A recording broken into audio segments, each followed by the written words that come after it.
السلام عليكم ومرحبا بكم. الوصفة تاع اليوم هي كيش باللحم المفروم، من الوصفات السهلة والسريعة. شوفوا معنا كيفية التحضير. نمروا للطريقة، وأول حاجة نبدأ بها هي العجينة.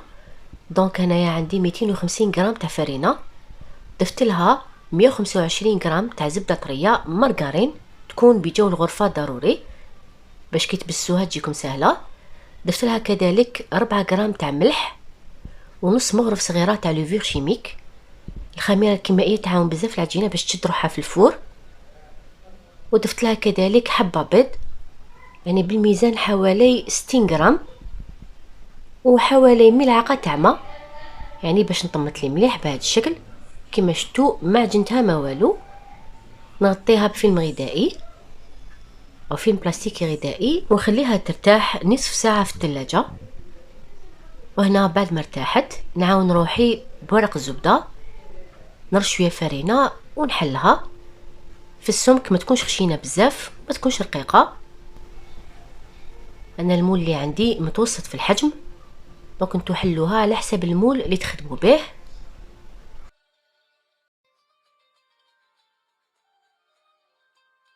وبعد ما حليتها نعاون نروحي بورق الزبده ونقلبها ونحطها مباشره في المولاكيش بهذه الطريقه.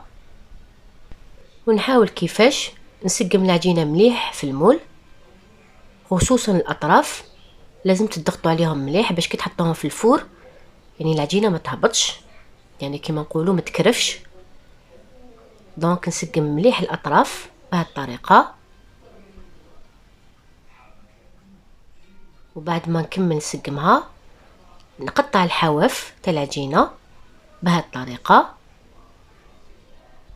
يعني تضغطوا بيدكم على الاطراف تاع المول باش تنحى العجينه. سينو تقدروا تستخدموا الحلال، انا للاسف راح لي هذاك المقطع، لكن شفتوا كيفاش بديت نقطع فيها. ونخليها ترتاح في الثلاجه على الاقل ساعتين من الافضل. قد ما ترتاح العجينه قد ما تجيكم بزاف شابه، يعني ما تهبط ما والو. وفي الوقت اللي خليت العجينه ترتاح نوجد لافارس. دونك هنا عندي حوالي 3 مغارف كبار تاع زيت عادي، ممكن ديروا زبده كما تحبوا. حطيت فيها حبه بصل كبيره قطعتها مربعات صغيره، يعني ديت يديه. حطيت لها شويه ملح باش تعاون البصل يتكرمل. وهنا بعد ما تكرمل ضفت حبه كبيره زروديه كرفشتها، ونزيد نخليها تقلى جيدا مع البصل حتى تدبل. دونك نحرك مليح ونغطيها ونخليها تطيب، يعني حتى تدبل ويدخلها الطياب.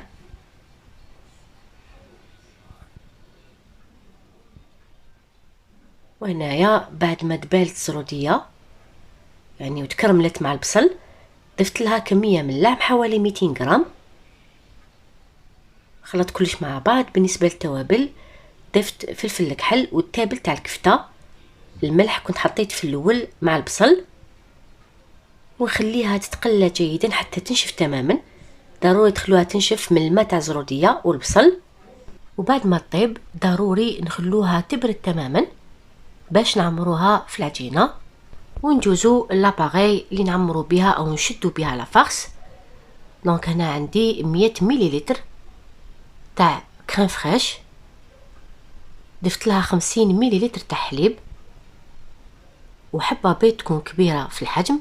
اذا كان البيض عندكم صغير من الافضل ديروا 2 حبات باش القوام تاع لاباغي تاعكم يجي متماسك ويكون معلق. وبهذا القوام لافارس تاع الفيونداشي راح تشد روحها مليح.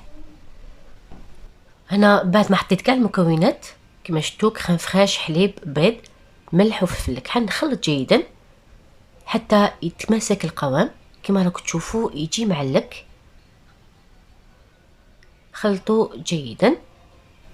بالنسبه للعجينه خليتها ارتاحت ساعتين، خرجتها من الثلاجه وعمرتها بلافارس تاع الفيونداشي، وضفت لها كذلك شويه فخوماج غابي. وكطبقه ثالثه واخيره ندير لاباغي تاع الكريم فريش والحليب والبيض، نعمرها جيدا.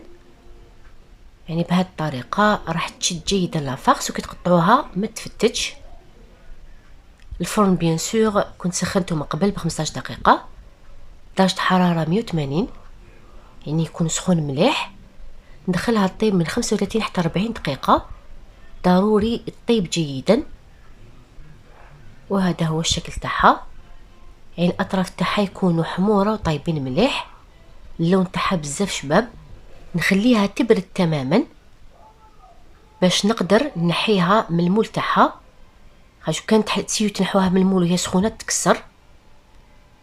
العجينه مبسه ورايعه. هذا هو الشكل تاعها كما راكم تشوفوا، محمره من جميع الجوانب، طابت تري بيان. نخليها تبرد مليح ونقطعها. وهذا هو الشكل تاعها بعد ما قطعتها. كما قلت لكم لا فارس تجي شاده روحها بالكريمه اللي حطيناها لها، يعني روعه والمذاق ولا اروع. باذن الله تجربوها وتعجبكم. وبهذا نكون كملت معكم الكيفيه تاع اليوم. ما تنساوش ديروا جيم وتشتركوا في القناه وتفعلوا الجرس باش يوصلكم كل جديد ان شاء الله. سلام، ساعه فطوركم.